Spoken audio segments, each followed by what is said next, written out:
मुख्य सचिवांची कमिटी, मग शेतकरी, अरे बाप, सचिव कृषी विभाग, आयुक्त कृषी, उपसचिव कृषी, कुणी केलंय बिल हे? राजेंद्र अडळकरांना विचार बघू, तुमच्या पत्नीच्या नावाने तुमची सगळी प्रॉपर्टी केली तर चालेल का? नाही, आम्हाला मत दिलं तर हे नवीन आलेले सरकार तुमचे दिलेले पैसे काढून घेतील असा प्रचार झाला.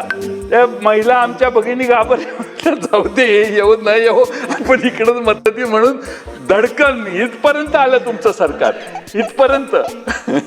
हे सत्तारूढ पक्ष एवढाच राहिला. अध्यक्ष महोदय, तुम्ही मुख्यमंत्र्यांना अध्यक्ष करून महिला शेतकरी सक्षमीकरण परिषद केलेली आहे.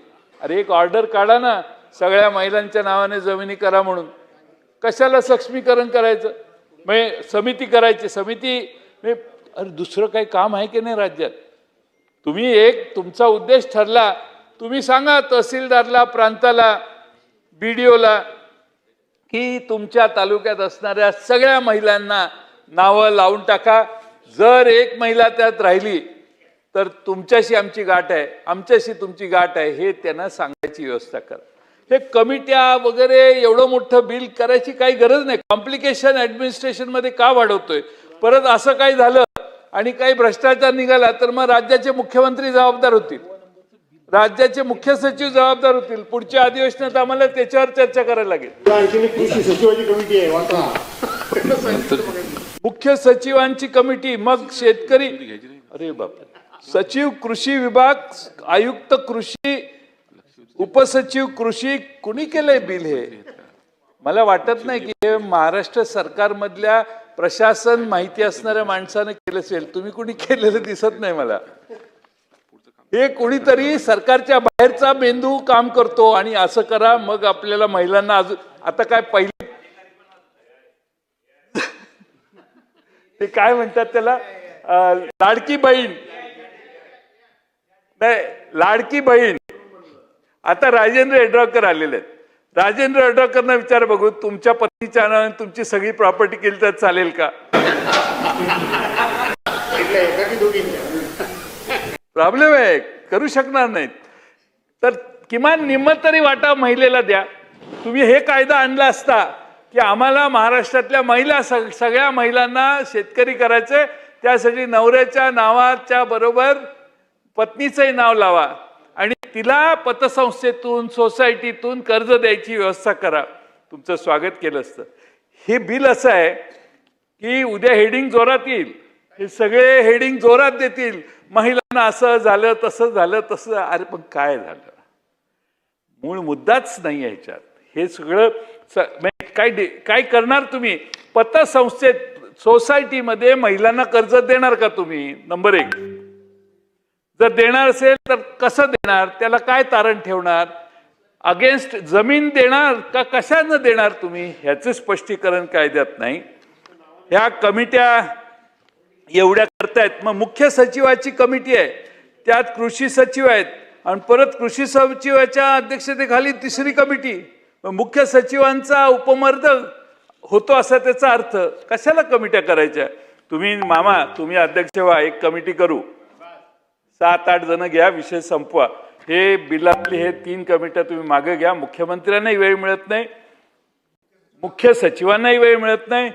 कृषी सचिव म्हटलेला आधीच मी भेंडाळलं, आता नवीन ही काय काढलं ह्यांनी, असं त्याच्या मनात असेल. तुम्ही खाजगीत विचारा, मी तुम्हाला बॉन्ड लिहून देतो. त्याने नाही म्हटलं तर तो म्हणेल हो काय आता हे नवीन सरकारने केलेलं आहे, काय हरकत नाही. पण तुम्हाला महिलांना इम्प्रेस करायचंय. महिलांची मतं मिळवण्यासाठी ती लाडकी बहीण आली.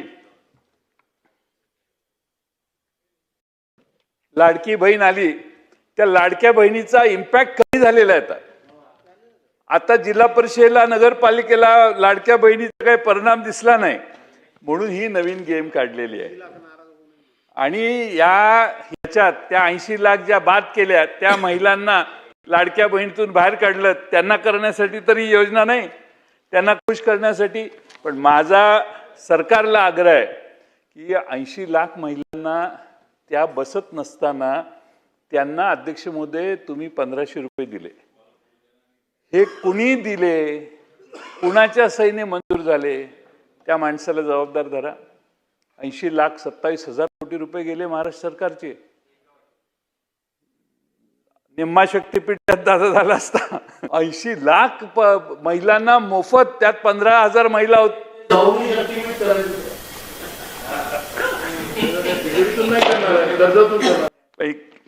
दादा तुम्ही माझ्या म्हणणे, तुम्ही मला चहा पाटात तुमच्या दालनात चहाला बोलवा उद्या.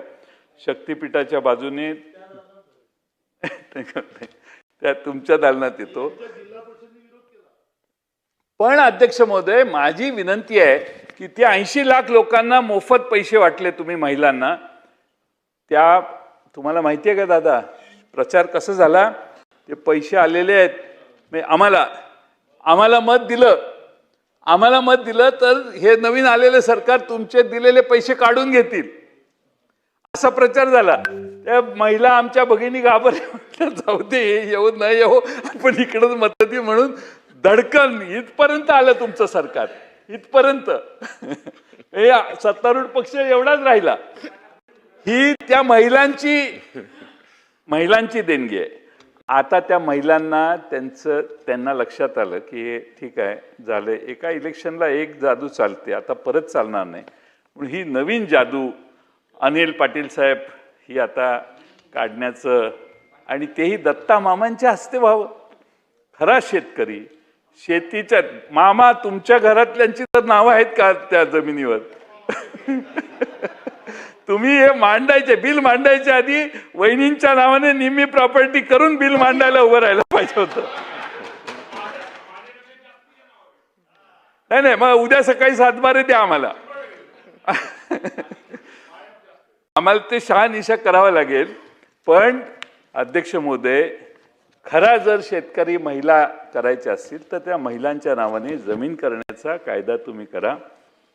तुम्ही उद्देशाने हे जे सगळं आहे त्याला माझा पाठिंबा आहे. पण आतला बिलातला संदर्भ जो आहे किंवा आतले जे कलाकारी केलेली आहे याची काही गरज नाही. हे सगळं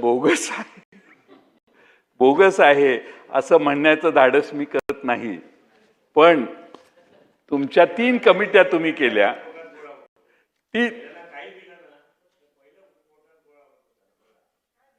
काही सागर साहेब काही दिलेलंच नाही. माझा तोच आग्रह आहे, काही दिलं तुम्ही अध्यक्ष महोदय, तुम्ही या बिलावर 10 मिनिटं भाषण करा, मी सगळे शांत होऊन की काय दिलंय तुम्ही सांगा.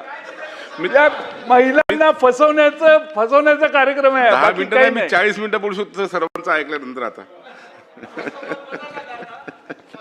तर मी वेळ घालवत नाही सभागृहाचा. पण मामा, तुम्ही हे बिल मांडताना छातीवर हात ठेवून सांगा की महाराष्ट्रातल्या सगळ्या भगिनींच्या नावाने 50% जमीन करण्याची जबाबदारी या बिलाच्या माध्यमातून आम्ही महाराष्ट्रात करू.